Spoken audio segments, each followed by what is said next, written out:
Hello there, and welcome to your Newsmax Daily for Wednesday, the third of 4 Wednesdays this month, and National Go Fishing Day. A bad day fishing is better than a good day of work, is what I say. A little more poignant, give a man a fish and you feed him for a day. Teach a man to fish and you feed him for life, right? There's your Wednesday wisdom. On the food calendar, coincidence or not, today is International Sushi Day. And international news topping the headlines as Israel and Iran launched another round of strikes, entering day 6 of the conflict. There's now a bipartisan effort in the U.S. House to pass a resolution that would prevent the U.S. from getting involved in the conflict. This comes after President Trump had some intense meetings with his national security team and then made a few posts on Truth Social. We started off with Rob Finnerty. We still aren't quite sure how we got here or even where here is. We also don't really understand why no one else in the media isn't having a conversation about what's happening right now between Israel and Iran and, yes, the United States. Donald Trump with a message to Iran today on Truth Social, just 2 words, unconditional surrender. And just moments before that, it was, we know exactly where the so-called supreme leader is hiding. He is an easy target, but he is safe there. We're not going to kill him, at least not now. But we don't want missiles shot at civilians or American soldiers, and our patience is wearing thin. And just moments before he posted that, the president posted that we now have complete and total control over the skies of Iran. And you notice a shift there, subtle, but a shift from Israel has to we have. It's we now. So we will ask again, how did we get here in just 5 days? It started last Thursday when we were told that Israel was attacking targets in Iran because Iran was reportedly the closest they have ever been to building a nuclear weapon, and we reported that. And the president posted on Truth Social that night that 2 months ago I gave Iran a 60-day ultimatum to make a deal. Today is day 61. They have perhaps now a second chance. A day later, on Friday, we were told that Israel was acting unilaterally, with precision, attacking targets in Iran. Unilaterally meaning Israel was the only country involved. That's the definition of the word. But on Friday, we were also told that the U.S. military was suddenly helping Israel shoot down Iranian drones and missiles over Israel, which made perfect sense after an Iranian missile hit downtown Tel Aviv, a city with 4 million people, on Friday night. On Saturday, the president reiterated on Truth Social that the U.S. had nothing to do with the attack on Iran tonight. But suddenly we started hearing about the Israelis needing something called a bunker-busting bomb, something most of us have never heard about, to take out an Iranian nuclear site deep beneath a mountain 2 hours south of Tehran. And today the president is no longer posting that Israel is acting alone. And we are no longer hearing that word unilaterally anymore. In multiple posts today, the president is now using the word we, as in America and Israel, as in a coalition of the willing. And after a Nimitz carrier group was sent to the Middle East this morning, it feels like we might be preparing for war. So we will ask again, how did we get here? It actually started 10 years ago when Donald Trump first announced that he was running for president. And he said this: I will stop Iran from getting nuclear weapons, and we won't be using a man like Secretary Kerry that has absolutely no concept of negotiation, who's making a horrible and laughable deal, who's just being tapped along as they make weapons right now. So that was 10 years ago, but just 5 days ago, it didn't feel like the United States was going to go to war with Iran. But tonight, that has changed. Tonight, we're talking about regime change in Iran. And we are reminded of that analogy about the frog in the boiling pot of water. If you put a frog in a boiling pot of water, it'll jump right out. But if you put that same frog in that same pot and boil the water slowly, the frog will boil to the very end. So which frog are we tonight? And if Iran was really so close to building a nuclear weapon, why did our own Director of National Intelligence testify that they weren't just 3 months ago?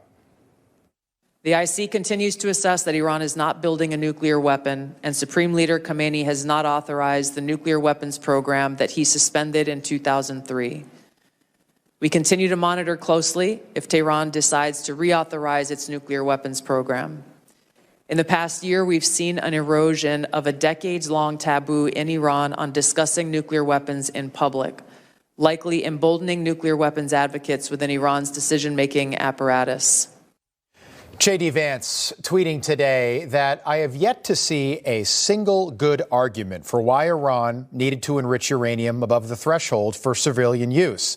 And I have yet to see a single good argument for why Iran was justified in violating its obligations. Meanwhile, the president has shown remarkable restraint in keeping our military's focus on protecting our troops and our citizens. That's Rob Finnerty, host of Finnerty, 8 p.m. Eastern. He goes on to read the rest of the vice president's very long post that ends with him saying, I can assure you that he, meaning the president, is only interested in using the American military to accomplish American people's goals. Whatever he does, that is his focus. That's from Vice President Vance. But President Trump saying on Truth Social, we know exactly where the Ayatollah is, but we're not going to take him out, kill him, at least not yet. Come on, like it or not, that's awesome, right? Savage, gangsta. That is why people love him, and that is where we're at, or at least that's where we were at. The other part of the story that has seemingly developed out of nowhere over the last 5 days is this conversation about regime change in Iran. Somehow we went from Israel taking out nuclear sites to regime change, which the State Department tried to address unsuccessfully today. Would the U.S. government like to see regime change in Iran? First of all, I'm certainly not going to remotely address that. It would require me to speculate or speak on behalf of the president, which I will not do. All he wants is a peaceful world. His activity and the nature of the actions that the United States has taken and his special envoys have been rooted in one thing, which is negotiations, looking for diplomatic solutions to generational problems that he wants solved diplomatically. There has been nothing that has changed in what he wishes for, what he would hope to accomplish. And so, of course, that's not something I'm going to address. So not really an answer there, but we bring up the regime change piece of the story because the United States is terrible at regime change. But no one seems to want to talk about this, and no one seems to care who would take over for the Ayatollah if they took him out. Yet people like Lindsey Graham, who is still somehow a U.S. Senator from South Carolina, seem to forget Iraq and Syria and Afghanistan and Libya and Ukraine and Cuba. All failed U.S. attempts at regime change. So right now, Israel controls the skies over Iran, meaning a country with 9 million people the size of Connecticut currently controls the skies over a country with 90 million people, twice the size of Texas. And nothing I've said in any way means that we do not support Israel. But just like with Ukraine almost 4 years ago, when no one was talking about this stuff, these are the conversations that we should be having right now. And we are going to continue to ask these questions because somehow in 5 days, we went from our own Secretary of State claiming that Israel was acting unilaterally last Thursday to the Vice President telling us today that America could attack Iran directly. And given our recent history with war in the Middle East, we think it's worth asking these questions and talking about. Great factual, common sense reporting from Finnerty, and likely what we will be hearing a lot about today.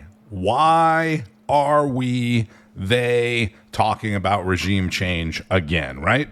Rob played that clip from the State Department's news conference. I was already planning on playing more of that event for you. It was carried live on Newsmax. This is State Department Spokesperson Tammy Bruce. Thank you again for being here. For generations, the Middle East has been dealing with the world's largest state sponsor of terrorism, with the attack on Israel on October 7th by Hamas, reminding us of what's at stake. Due to the wisdom of the American people, President Trump's election to a second term has offered the world a chance to see an American leader committed to solving many of the world's existential threats with determination. Now, as the conflict between Israel and Iran continues, President Trump has also been clear that Iran cannot have a nuclear weapon.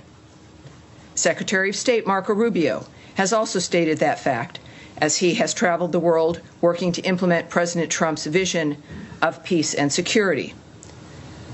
That statement has also been uttered from this podium many times. The fact that Iran cannot have a nuclear weapon is clear.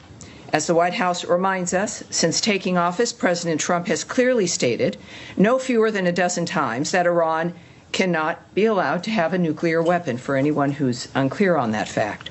President Trump has made the same pledge no fewer than 40 times before taking office, even as far back as 2011. One of the highest priorities of the Trump administration is the safety and security of the American people. To that end, the Department of State has established the Middle East Task Force to help coordinate support for U.S. citizens, our U.S. diplomatic missions, and personnel and diplomatic engagement. The task force is operating 24 hours a day. Over the past week, to help keep U.S. citizens informed, we have issued more than 30 security alerts to countries in the region and updated the travel advisories for Iraq and Israel. We remind U.S. citizens not to travel to Israel or Iraq and not to travel to Iran under any circumstances. We continue to monitor the complex and rapidly evolving situation on the ground as we continue to assess and address the needs of U.S. citizens. We urge all U.S. citizens to regularly visit travel.state.gov for the latest travel advisories and security updates, and to enroll in the Smart Traveler Enrollment Program, also known as STEP, to receive timely alerts and guidance from the State Department. For Americans needing assistance, and there we have a bit of the website there for you, call +1 202 501 4444. That number again is +1 202 501 4444. If you're on that website, you can also click on that red box. It will take you to a page where you can search for the embassy of your interest, where you are, where you would like to connect to be able to get help from the embassy in the country where you are. So that should give you a sense of how serious this is. And last night, the U.S. Embassy in Jerusalem announced that it will be closed through Friday, citing the current security situation. So if you're an American in Israel, the embassy is closed. In the Q&A part of the news conference, as Finnerty mentioned, there was very little A. Could you give us some more details on this task force, how it's going to work, and specifically if it's going to help Americans potentially leave the region, be repatriated, or depending on the countries that they're in, and any more details you can give on that? Right. I won't be giving you, just as a reminder of how today is a little bit of a different day for the briefing. There is always things that I can't say to you. And yet we have a long back and forth. Sometimes we have a little bit of a debate. I won't engage in that today. My responses will be perhaps a bit quicker than usual, and I'll be moving around more quickly to reach as many of you as I can. There will be less than I can answer for you because of the circumstances that we're dealing with around the world. State Department spokesperson Tammy Bruce. Travel.state.gov for the latest travel advisories and security updates. Travel.state.gov. If you're traveling internationally, enroll in the Smart Traveler Enrollment Program as well. Let's go to Bianca De La Garza, who spoke with Newsmax chief Washington correspondent James Rosen about the Fordo nuclear site in Iran and the U.S. bunker buster bombs that are needed to destroy it. Let's begin with James. James, obviously the question is, what are they going to do next? Will it be assisting in wiping out the nuclear program for Iran, which, of course, Israel says is their mission as well? It's one of many decisions confronting the commander-in-chief at this moment. Bianca, good afternoon to you and to our audience. Now, the animations we're about to show you were created by an independent firm called Orion Intel. They're based on blueprints for the Fordo fuel enrichment plant that surfaced when Israeli intelligence seized Iran's nuclear archive, more than 55,000 pages of materials and 163 compact discs from a Tehran warehouse back in 2018. Orion used satellite imagery, the original Iranian design documents, open source materials, and engineering modeling to reconstruct the interior of the Fordo site, down to its ventilation shafts. Analysts have said this site was constructed to produce enough weapons-grade uranium for 1 to 2 nuclear bombs per year, and only the bunker busters dropped by American B-2 bombers could reach the site. The main corridor running along the top of Fordo's tentacle-like hallways is where the cascades are located. A cascade is a set of 164 high-speed centrifuges whose relentless spinning is key to the enrichment process. Whether the Israelis really need the U.S. to strike Fordo at this point is unclear. Israeli airstrikes have already brought the regime to the precipice of collapse, and presumably the Israeli forces could, in the aftermath of such a collapse, secure or destroy Fordo on their own.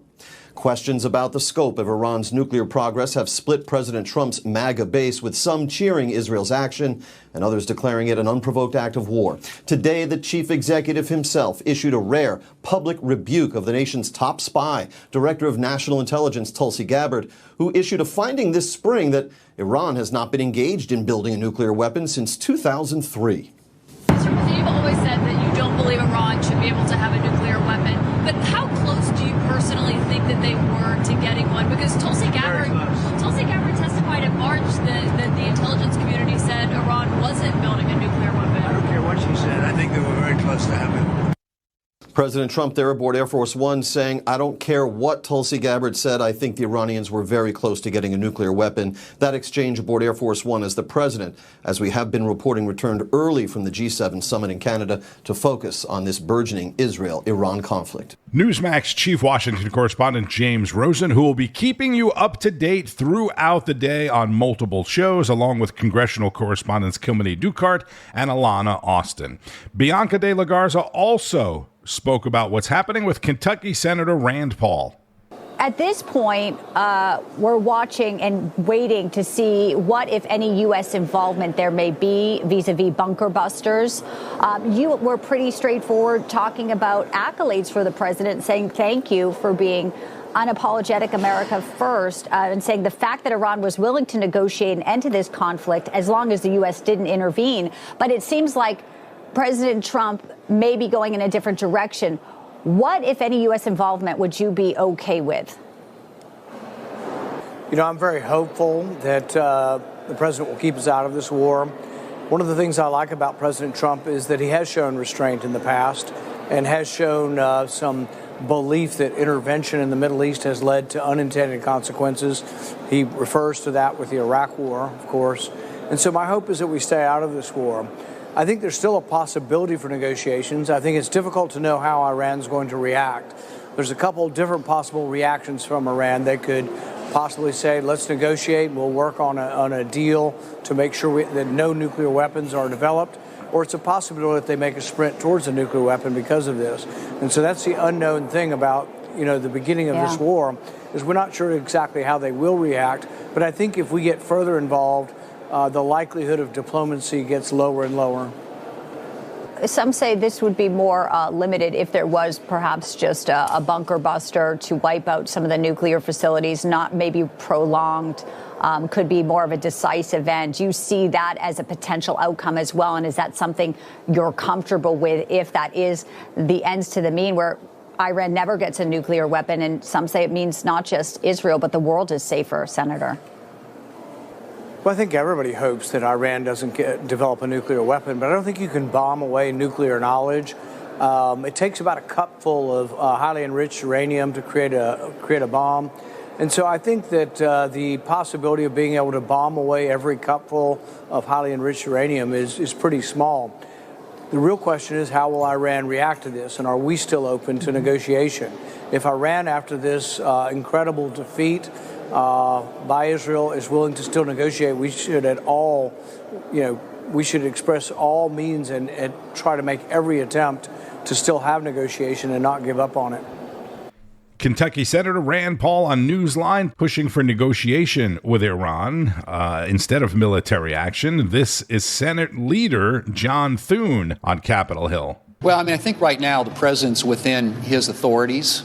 He obviously has a lot of authority as commander-in-chief to respond to incidents that happen around the world. Obviously, we have a lot of military installations, bases, military personnel in the region right now. And so I think he's perfectly within his right to do what he's done so far. He did not say if the Senate would be taking up the military measure that's moving through the House now. And let's go back to Bianca, who also asked Senator Paul about the one big, beautiful bill. First off, let me talk to you about what you're willing to negotiate. You told President Trump reportedly Saturday that you're not a no, but you say, too, they've been sending attack dogs at you, and that's not going to work. So what will work to get you to a yes here? You know, I've been consistent throughout my career. I'm for lower taxes and less spending. I'm for balanced budgets. I'm for a small, limited constitutional government. With regard to this bill, the tax cuts I'm for, I voted for them in 2017. There's a few additional tax cuts. I'm for them also. I want to make the tax cuts permanent so we can have some certainty so business can develop. I think the low unemployment in Trump's first administration was largely regarding and the response of the tax cuts. I think it was a result of the tax cuts. So I'm for that. I think the spending cuts that are in the bill so far are wimpy and anemic, and I think should be made better. But I could tolerate the tax cuts that a majority of Republicans can conclude on.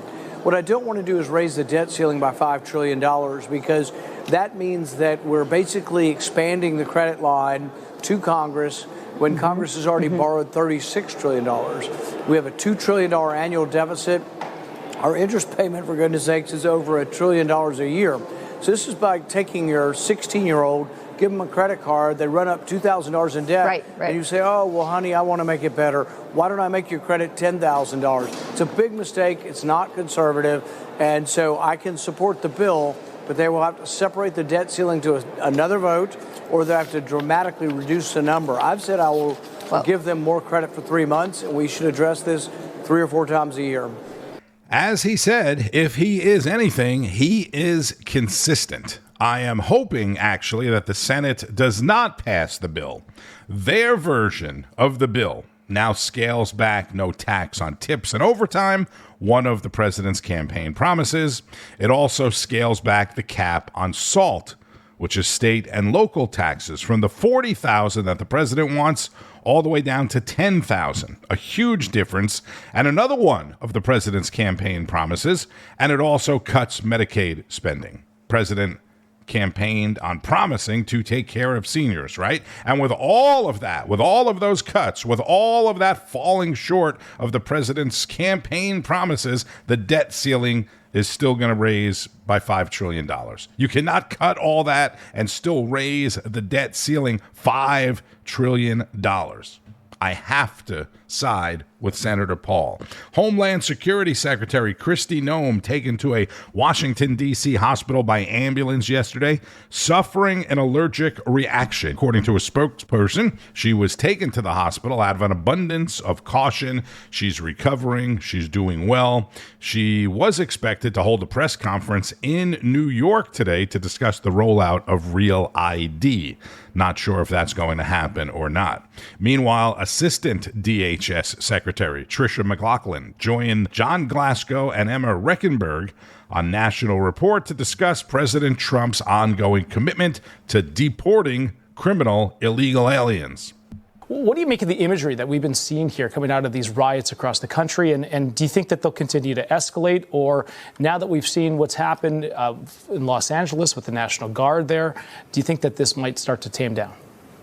Well, thank God President Trump had the foresight to call in the National Guard, to call in the Marines, to make sure that our law enforcement had the backing that they so need. I mean, they had Molotov cocktails being thrown at them. They were being pummeled by rocks. Small businesses around Los Angeles has been looted. So President Trump saw what happened in 2020, and he said this is not going to happen again in 2025 with our great cities being burned. But I think Americans can be incredibly proud of our law enforcement in the face of taunting, in the face of assault, in the face of hatred. They have stood with such dignity and patriotism and professionalism. And we do pray for peace, but we don't just pray, we take action, and we're making sure that there's law enforcement on the ground who can get things underway and make sure that Los Angeles is peaceful and there's proper protesting, not riots. Yeah. And to our understanding, Tricia, the role of ICE is not stopping anytime soon. Again, still, despite the protests taking place, going after those in the country illegally, especially those who have committed criminal acts on American soil. There has been some back and forth, though, from the administration, or at least what's been reported, about the location of where some of these immigration raids or focus might be, with President Trump somewhat sending mixed messages about those who work in the hotel sector or the agriculture sector, whether or not there would be exemptions for some of those raids. Could you clarify where DHS stands on the matter? Will those continue? So worksite operations are very much a cornerstone of our enforcement operations. Oftentimes, these work sites are hubs for drug trafficking, for human trafficking, for labor trafficking.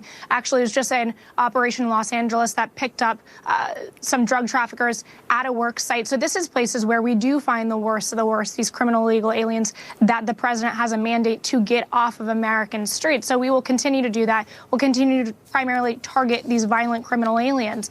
But criminal aliens in this country should know there's no safe haven for them. There's no safe harbor, whether it be a church or a courthouse or a work site. We will come for you. We will arrest you. And will be deported. Assistant DHS Secretary Tricia McLaughlin on Newsmax. Customs and Border Patrol says it recorded 12,000 border encounters last month, an 80% drop from the beginning of the year. And that none, zero, zilch, undocumented immigrants were released into the United States at the border last month. Zero undocumented immigrants released at the border. And how about some kudos for the work that RFK Jr. and Health and Human Services is doing? Both Kraft Heinz and General Mills, two of the country's biggest food companies, announcing they will be phasing out artificial dyes from their products. General Mills said the dyes will be out of the food that it sells to schools by next summer and out of all their foods by 2027. And kudos to the Florida Panthers. The Panthers go back-to-back. The Stanley Cup will remain here in South Florida.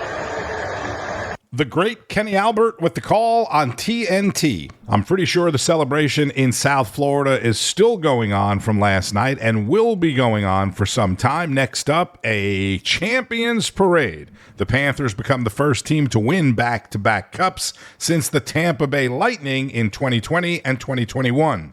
The Lightning lost to Colorado in 2022 when Colorado got away with having too many men on the ice. Then the Panthers lost to Las Vegas in 2023, and they won the last two, 2024, 2025. A team from Florida, as I said last week, has been in the Stanley Cup for 6 straight years now, winning 4 of the 6. Somehow, Florida has become the hockey state. And again, congratulations to the Panthers and all of their fans. The Oklahoma City Thunder could win the NBA championship tonight in Indianapolis. They lead the Indiana Pacers 3-2 there. The U.S. stock markets opened in the green this morning ahead of the Federal Reserve announcement this afternoon. I mentioned this on Monday. Fed Chair Jerome the Profit Killer Powell is expected to leave rates unchanged, even with the president basically demanding that he cuts rates. He is, however, expected to say if the Fed is still going to make 2 interest rate cuts this year. That's the news that everyone is looking for. If by some chance he comes out and shocks everyone by lowering rates today, that would probably make for a really good day on the markets and a good day in your 401k, but you never know. Another once popular retailer is closing its doors, or at least some of its doors. At Home filed for bankruptcy this week and is closing about 10% of their more than 200 stores around the country. Be sure to stay up to date throughout the day and keep up with all the breaking news. There will be plenty of it on Newsmax, N2, and at NewsMax.com. Also, make sure you have the Newsmax app so you can stay informed anywhere, anytime. Thank you, as always, for listening to the Newsmax Daily. Make sure you share it with friends, family, and anybody else. You can always reach out to me at radio_Marino on the X. Enjoy the rest of your Wednesday, and keep on fighting the good fight. News breaks every minute, every day. You need the app, the Newsmax app. Find it free on your smartphone store. Then watch us anytime, anywhere. Information. Truth is freedom. Is Newsmax. It's real news for real people.